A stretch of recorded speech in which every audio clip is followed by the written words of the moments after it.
আসসালামু আলাইকুম। আমি রেইনবো ব্লগ এন্ড কুক আপনাদের মাঝে আবারও ফিরে এলাম। আমার আজকের ব্লগটি হচ্ছে মাছ ভাজি, আর আমি খুব সহজে সংক্ষিপ্ত কম মশলা দিয়ে মাছ ভাজি রান্না করে দেখাবো। তো চলুন বন্ধুরা, আমরা আজকে আমাদের রান্নাটি দেখে নেই। আমি তেলাপিয়া মাছের ফিলেট রান্না করব। আর এখানে আমি একটু হলুদ আর একটু মরিচ দিয়ে এবং সাথে একটু লবণ দিয়ে মাখিয়ে নিয়েছি। ভালো করে মাখিয়ে নিয়ে আমি মাছগুলা এখন ভেজে নেব। একটি ফ্রাই প্যানে আমি অল্প তেল দিয়ে দেব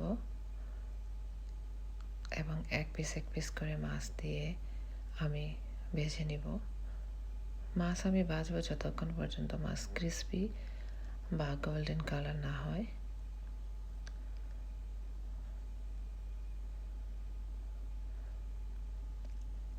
তো আস্তে আস্তে মাছগুলো আমি ভাজবো। আর মাছ আমি দুপাশ উল্টে দিয়েছি এবং হয়ে গেছে আমার মাছ ভাজি।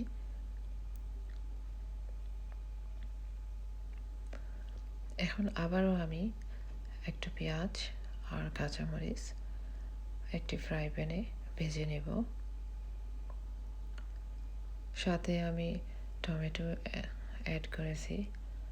আমার পেঁয়াজগুলো খুব কম, আর আগে আমি আরেকটি কারির জন্য পেঁয়াজ রান্না করেছিলাম, তো সেই পেঁয়াজগুলো আমি এখানে অ্যাড করব।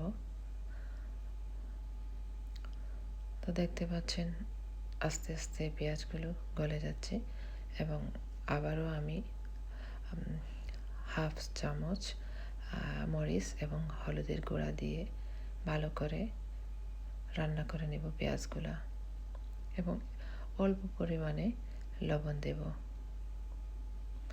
এভাবে অনেকক্ষণ নাড়তে নাড়তে পেঁয়াজগুলো যখন সফট হয়ে যাবে, আমি আমার মশলা যখন কম পেঁয়াজ ছিল তখন আমি আবার অ্যাড করেছি। একটু মিষ্টি মিষ্টি লাগে বেশি পেঁয়াজ দিয়ে খেলে, আর আমি ভালোবাসি খেতে। অনেকে কম পেঁয়াজ দিয়ে খান, কম ঝাল দিয়ে। তো এই দেখুন সম্পূর্ণ রান্নাটি প্রায় শেষ হয়ে যাচ্ছে। ভালো করে এই পেঁয়াজের মধ্যে নেড়ে ছেড়ে আমি আরও কিছুক্ষণ রান্না করব। মাছগুলা একটু ভেঙে যায়নি।